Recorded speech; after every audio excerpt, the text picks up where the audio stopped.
اللقاءات الإشعاعية والتكوينية. عندنا الشرف اليوم معنا الأستاذ سي محمد الشرقاوي، مفكر مغربي باحث، أستاذ السوسيولوجيا، عضو المجلس الوطني للبحث العلمي في فرنسا، موجود في مجموعة من الجرائد المجلات العلمية السوسيولوجيا، منها المجلة الفرنسية للسوسيولوجيا، وأستاذ مدرس ومحاضر في مجموعة من الجامعات، من ضمنها جامعة الحسن الثاني وجامعة الخامس في الدار البيضاء، منهم طبعا الجامعة السويسرية والجامعة الأمريكية والجامعة الفرنسية، خصوصا جامعة سوريا. وهو طبعا أيضا مقيم، هذا فين عرفته أنا أول مرة، في لا ميزون دي سونس دو لوم، يعني هذا المركز اللي فيه واحد التكتل الباحثين، و كل الفضل ديالو عليا شخصيا يعود أن دخلني العلوم الاجتماعية. لم أكن في العلوم الاجتماعية إلا بفضله. خاطر 40 سنة لا ننتهي من شكر ومن امتنان في الإشراف والتأطير والتوجيه وجبدان الودنين، حتى هو راه مفيد مرة باش الواحد يدير العمل جيدا. السي محمد الشرقاوي، مرحبا بك في هذا المركز المتواضع ولكن الكبير بطموحاته المواطنة وبطموحاته في العمل، وخصوصا في هذه الفترة اللي احنا فيها الآن، اللي فيها المركز اللي كيعد مناظرة مغاربية كبرى من أجل تذويب الجليد بين الأطراف نتاع النزاع الصحراء، إيقاف فتح صيرورة إيقاف التوتر والصيرورة نتاع الحوار الإيجابي المثمر. طبعا في هذا الندوة سنعقد بعد أسبوعين، كنوجد لها كل الإجراءات موجودة فيها، واللقاءات الصغيرة الآن موجودة مع الأطر، يعني باقي بعضهم غادي يجي معذرة إلى شوية الإزعاج في هذه القاعة الصغيرة، ولكن الهدف كيف درنا مع الباحثين السابقين هو مقاربة موضوع النزاع من زوايا مختلفة. كانت المقاربة عبر العلاقات الدولية ومفهوم تقرير المصير والتطبيقات ديالو المختلفة، كانت مقاربة حول الميدان، كيف محاولات الأمم المتحدة اصطدمت مع الميدان حول التكييف معها، حول تخطيطها إلى آخره، عبر هذه الأمور مع الأستاذ الغزال. اليوم غنتلاقاو معك أستاذ الشرقاوي من أجل مقاربة سوسيولوجية، نظرا لهذا العمل الضخم اللي قام الأستاذ بكتاب الصحراء، العلاقات الاجتماعية والرهانات الجيوستراتيجية في المنطقة. هذا الكتاب اللي موجود بنسخ بلغات 4، موجود بالفرنسية والإنجليزية والعربية والإسبانية. طبعا اللي تروج كبير هنا في المغرب هو النسخة الفرنسية. النسخة العربية ما عرفتش علاش ما كانتش في السوق موجودة، ما كان مدة حنا ما عرفناش فين كاينة.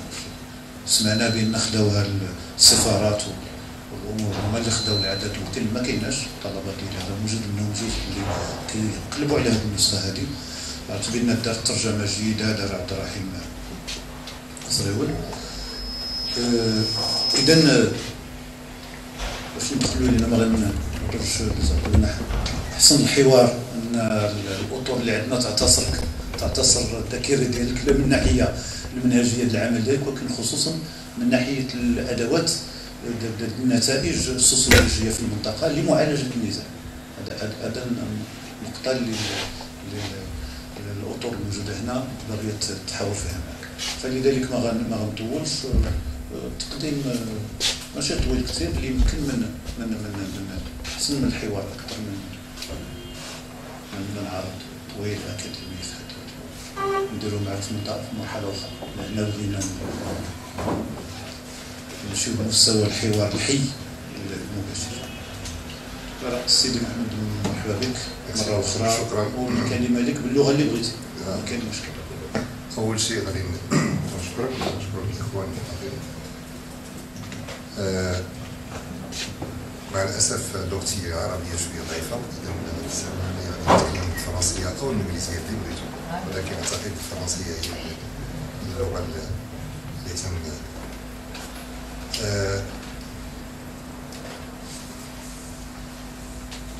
Je vais essayer d'être extrêmement simple, sans faire une introduction très longue. Je vais essayer d'expliquer d'abord pourquoi je suis allé par le problème du Sahara ne faisait pas partie de mes projets de recherche.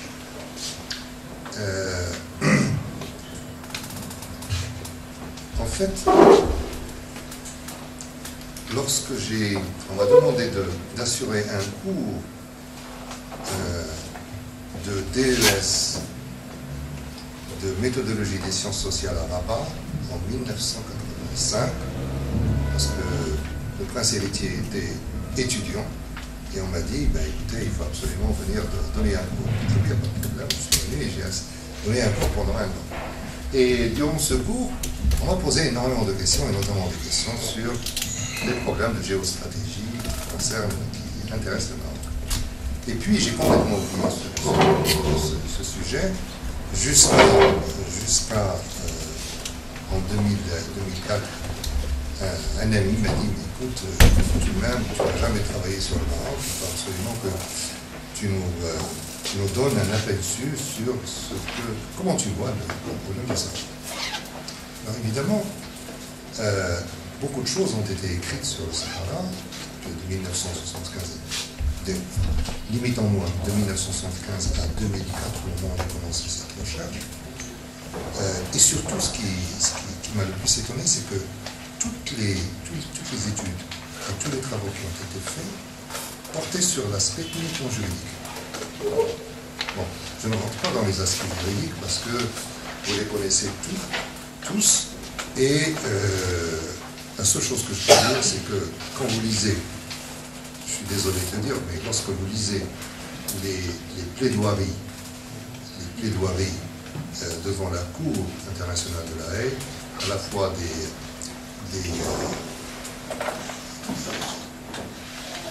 des avocats qui ont défendu la cause du Maroc et la plaidoirie faite par le représentant algérien, ça n'a rien à voir. Le représentant algérien était de rang supérieur, et je savais pourquoi. Parce que je l'ai dit à plusieurs reprises lors de conférences, j'avais une amie française qui était une spécialiste de la politique étrangère algérienne, et à cette époque-là, au moment où justement l'affaire devait passer devant le Conseil la Cour internationale de la Haye, elle m'a dit, je dois absolument te voir pour te dire des choses. Alors je suis allé la voir, et elle m'a dit, écoute, le représentant algérien est en train de mobiliser tous les étudiants de DES et en doctorat algérien, et il les a mis à contribution pendant 3 mois. Et ils sont en train de préparer la contribution algérienne. Ce que nous n'avons pas fait, bien évidemment. Nous ne mobilisons pas nos ressources humaines, nous ne mobilisons pas. Nous avons cru davantage en la capacité de ces immenses avocats, de ces éminents professeurs au Collège de France et à des doyens que je ne nommerai pas, mais quand vous lisez les textes, vous voyez très bien que le texte de l'Algérien est, on regrette de le dire, il est beaucoup plus poignant, plus important que les discours de nos défenseurs. Bon. Donc, comment ai-je examiné le problème du Sahara? Moi, j'inscris le problème du Sahara dans 2 aspects vraiment complémentaires. Il y a un aspect géopolitique qui est absolument évident, sur lequel je ne reviens pas parce que c'est très compliqué, mais bon, j'en parle un tout petit peu dans ce livre. J'en parle également dans un livre que je suis en train de terminer sur le Maroc. J'espère qu'il sera publié dans un an. Donc, ce qui peut-être vous intéresse davantage, c'est ce que j'ai compris, oui, c'est Mustapha, ce qui vous intéresse davantage, c'est l'autre aspect du problème, la manière dont j'ai traité le sujet, c'est tout le monde a posé le problème en termes juridiques. À la vérité, personne, absolument personne ne s'intéresse aux populations. Personne. Je me suis dit, mais c'est bizarre. Pourquoi ne s'intéresse-t-on pas aux populations? Que sont-ils? Aussi bien les Algériens que les Marocains n'ont absolument rien fait. Bien sûr que le Maroc investit, c'est beaucoup, ça, je le savais. Mais pourquoi le Maroc n'a jamais avancé d'arguments de cette nature?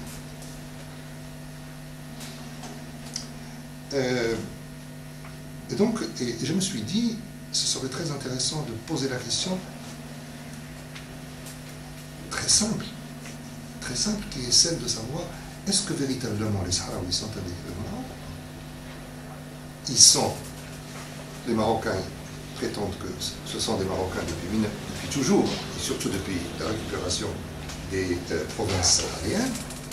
Et je voudrais savoir, est-ce que ces 30 dernières années ont été des années de l'intégration de ces populations sahraouies?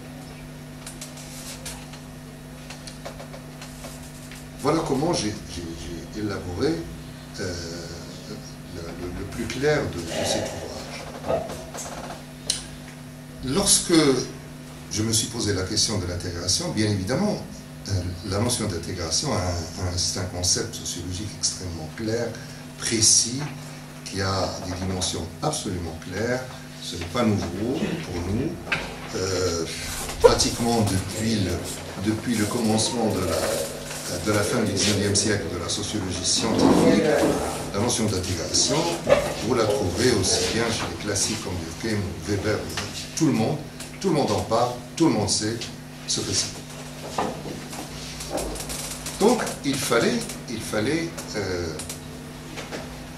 opérationnaliser cette notion d'intégration et trouver ses aspects empiriques. Bien sûr, il y a trois dimensions fondamentales de l'intégration. Il y a une dimension politique, une dimension économique et une dimension sociale. Lorsque je faisais ma recherche, j'ai écumé, je suis allé pratiquement dans tous les ministères pour savoir est-ce que les ministères marocains disposent des études ou bien tout simplement des chiffres sur les investissements marocains au Sahara. Je n'ai rien trouvé.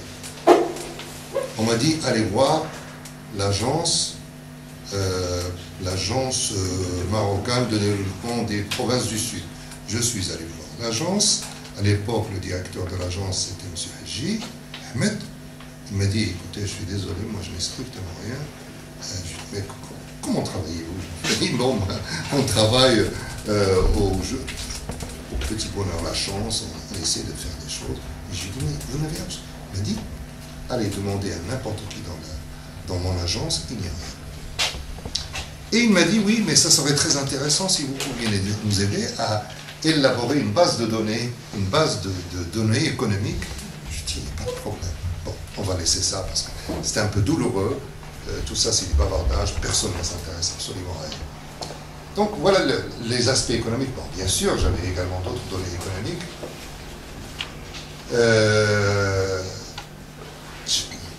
On dispose, comme vous le savez, nous disposons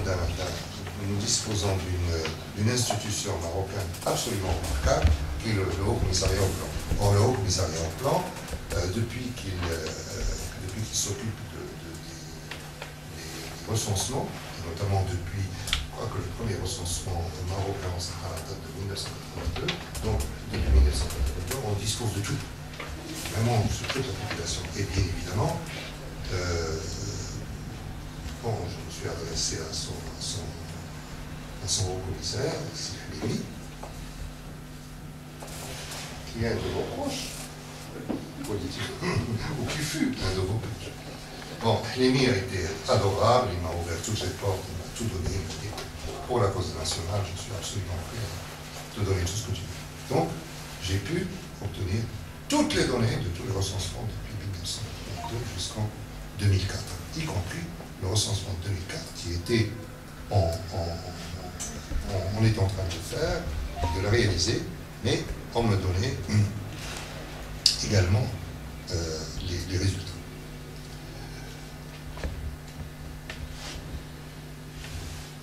Sur le plan scolaire, parce que ça c'est une dimension fondamentale, il n'y avait pas grand-chose au ministère. J'étais obligé d'aller jusqu'à Lyon pour dépouiller les archives des écoles de Lyon pour savoir exactement comment les choses ont évolué. Parce que heureusement j'ai un ami, c'est un Sahraoui, qui était ambassadeur et qui me donnait des informations. Il me donnait des informations sur le Sahara avant 1975. Et il m'a dit, bon, il y avait il y avait quelques petites écoles primaires, mais il n'y avait qu'un seul collège dans tout le Sahara. Les Espagnols disposent de données très riches. Donc, les recensements espagnols sont bons. On peut compter là-dessus, et donc on peut les exploiter. Mais depuis 1975 jusqu'en 2004, je n'avais pas de données, j'étais obligé de me déplacer pour... Donc, les aspects économiques, ça c'était relativement facile. Il y a les aspects sociaux. Pardon, je suis allé trop vite. L'aspect politique, ça c'est un autre problème. C'est-à-dire qu'en fait, les seules données politiques dont je dispose, c'est les élections au Sahara, et puis l'engagement des Sahraouis dans les partis politiques marocains. Ça, je disposais de quelques éléments intéressants, mais c'est tout. Bien évidemment, j'avais d'autres données, notamment toutes les mobilisations et toutes les manifestations populaires au Sahara. Là, je pouvais... Mais il n'y avait pas de chiffres. Il fallait utiliser ce que j'avais, c'est-à-dire l'information que certains amis sahraouis me donnaient. Mais encore une fois, parler d'intégration politique des Sahraouis est très difficile. Je répondrai éventuellement aux questions que vous voudrez bien me poser sur ce sujet. Puis, il y a la dimension sociale qui est beaucoup plus importante à mon avis. Et comme je vous l'ai dit, sur les aspects santé, pauvreté, qui tient à la fois à l'aspect économique et à l'aspect social, l'aspect éducatif, tout ça démontre que les populations sahraouies, vraiment le Maroc a investi énormément et que les populations sont sorties d'une pauvreté presque absolue. Il y avait à peine 2500 élèves dans les écoles primaires, quelques élèves dans le collège, et jusqu'en 2004, en gros le taux de scolarisation au Sahara était aussi élevé que celui de Casablanca, ce qui était tout à fait exceptionnel. On sait que Casablanca est tout de même la capitale économique où il y a elle est composée essentiellement de gens relativement aisés. Et puis je me suis posé la question, je me dis, est-ce qu'il y a un autre indicateur de l'intégration qui serait absolument incontestable, qui serait incontestable dans la mesure où il serait totalement indépendant de toutes les politiques, que ce soit des politiques publiques, que ce soit des politiques individuelles ou des politiques privées. Je dis oui, il y a un élément très simple, très simple, c'est le mariage. Comment? Il faut tout simplement se poser la question de savoir comment les Sahraouis se marient. Est-ce que le mariage au Sahara a évolué d'une certaine date ancienne à 2004-2005? Alors, pour répondre à cette question, je n'avais pas bien évidemment les données, mais il y avait tous les actes de mariage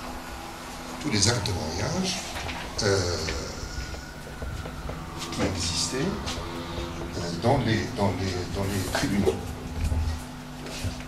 Alors, nous avons dépouillé nous avons dépouillé tout ce qui pouvait être dépouillé de 1960 jusqu'en 2004. Je peux expliquer pourquoi 1960 et pourquoi 2004. Nous avons tout dépouillé et nous sommes arrivés à peu près à plus de 30 000 mariages. 30 000 mariages, aucune étude au monde n'a eu un échantillon aussi important. C'est plus qu'un échantillon, c'est pratiquement la population totale. Bien sûr, je sais que au Sahara, comme d'ailleurs dans les autres régions du Maroc, à l'époque, il n'y avait pas toujours l'acte adulaire. Il y avait bien sûr, bon, mais il faut que c'est tout ce dont je dispose. Alors, je vais être très bref, sans entrer dans les détails. Je n'ai pris dans cette recherche que les Sahraouis, nés au Sahara occidental, avant la récupération par le Maroc en 1975. Donc, personne ne pourra me dire votre étude est biaisée dans la mesure où vous avez pris en considération les Marocains qui ont été transposés au Sahara. Non, je ne prends que les gens qui sont nés au Sahara avant 1975. Et j'ai essayé de voir comment ces personnes, hommes et femmes, se sont mariés de 1960 à 2004. Bon, comme vous le savez, bon, je l'ai su parce qu'il y avait des études anthropologiques, deux grandes études anthropologiques sur le Sahara occidental, françaises. Il y en a d'autres espagnoles. Toutes ces études montraient que les Sahraouis se marient entre eux. C'est ce qu'on appelle l'endogamie. Donc on se marie à l'intérieur de sa tribu, etc. Donc le taux d'endogamie avoisinait entre 95 et 97%. Et je me suis dit, si le taux d'endogamie change de 1960 et surtout de 1975 à 2004, si les Sahraouis ne se marient plus entre eux, mais entre les autres Marocains, là, ça veut dire qu'il y a une intégration. Pourquoi le mariage? Pour une raison très simple, parce que vous ne pouvez pas, vous pouvez obliger quelqu'un à aller voter. Vous pouvez l'obliger à envoyer ses enfants à l'école. Vous pouvez éventuellement faire tout ce que vous voulez. Vous pouvez pratiquement manipuler même l'économie. Et vous ne pouvez pas manipuler le mariage des individus, parce qu'il est libre.